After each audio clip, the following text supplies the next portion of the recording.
अस्सलाम वालेकुम। आज के दौर में हर फील्ड में कंपटीशन बहुत ज़्यादा हो चुका है।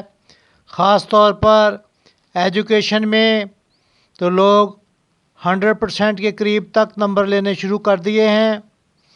इसकी बुनियादी वजह उनकी प्लानिंग्स हैं। लिहाजा आज हम आपको वो तरीके बताएंगे जिन पर अमल पैरा होकर आप भी टॉप पोजीशन पे जा सकते हैं। इसके लिए ज़रूरी है कि आप ज़हनी और जिस्मानी तौर पर सेहतमंद हों। इसके लिए आप मतवाज़न ऑर्गेनिक नेचुरल ग़िज़ा खाएँ।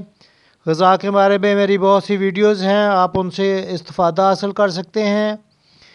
इसके अलावा ज़रूरी है, फ़र्ज़ करें कि आपने सुबह को आपके टीचर ने हम्द का चैप्टर पढ़ाना है, तो आप जो कुछ सुबह पढ़ाना है वो एक दिन पहले घर में बैठकर लेड पेंसिल ले लें। लेड पेंसिल जिसे कच्ची पेंसिल भी कहा जाता है, वो लेकर बैठ जाएं और जो अगले दिन टीचर्स ने जो सबक पढ़ाने हैं उस सबक को एक दिन पहले घर में बैठ के पढ़ें।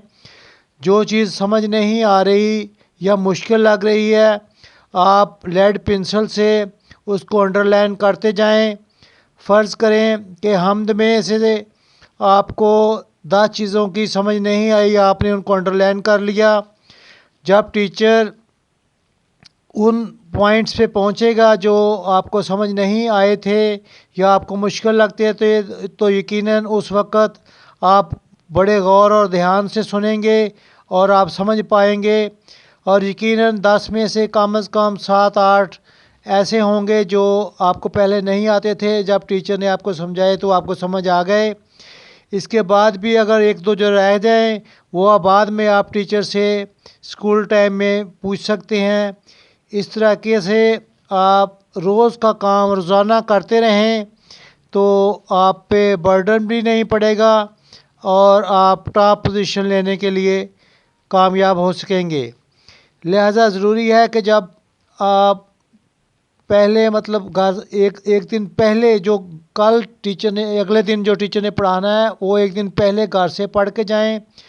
वो उनमें से जो चीज़ें आपको समझ नहीं आती, जो चीज़ें आपको मुश्किल लगती हैं, उनको लेड पेंसिल से अंडरलाइन करें। जब टीचर्स पढ़ाएं उन पॉइंट्स पे आएँ जो आपको नहीं आते तो गौर से सुनें। उसके बाद भी अगर कोई चीज़ आपको समझ नहीं आती तो फिर आप टीचर से पूछ सकते हैं। लिहाजा इस तरह से आपका 100% लेक्चर जो है वो पूरा हो जाएगा।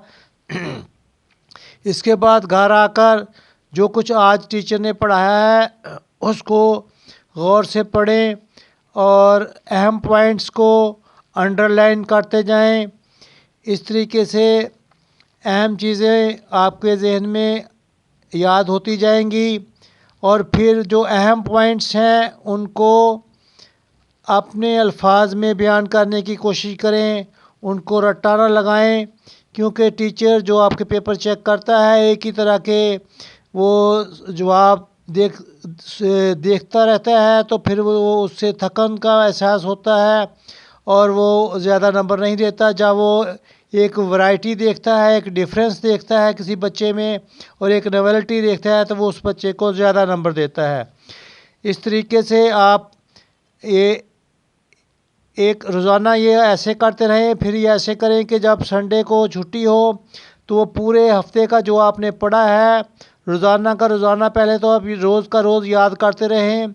जो आप याद करने के बाद लिखें, लिखने के बाद फिर दोबारा चेक करें। जो गलती हो उस गलती को 3 दफ़ा दोबारा रिपीट करें और फिर जब संडे आ जाए तो फिर पूरे हफ्ते में जितना आपने पढ़ा उसको दोबारा रिवाइज़ करें और रिवाइज़ करने के बाद फिर दोबारा अपना सेल्फ टेस्ट लें, यानी संडे को जितना आपने हफ्ते में पढ़ा है उसको सारे को रिपीट कर लें। इसी तरह से आप बार बार करते रहें। जब आपका कोर्स 2 दफ़ा कंप्लीट हो जाए तो फिर आप मॉडल पेपर और पास्ट पेपर्स को हल करना शुरू कर दें। तो इस तरह से आप अल्हम्दुलिल्लाह टॉप पोजीशन लेने वालों में हो जाएंगे। और ये काम सारा साल करें, क्योंकि जो लोग सारा साल नहीं पढ़ते, आखिरी महीनों में पढ़ते हैं, वो कभी भी टॉपर नहीं हो सकते। आप रोज़ाना का रोज़ाना काम रोज़ करें।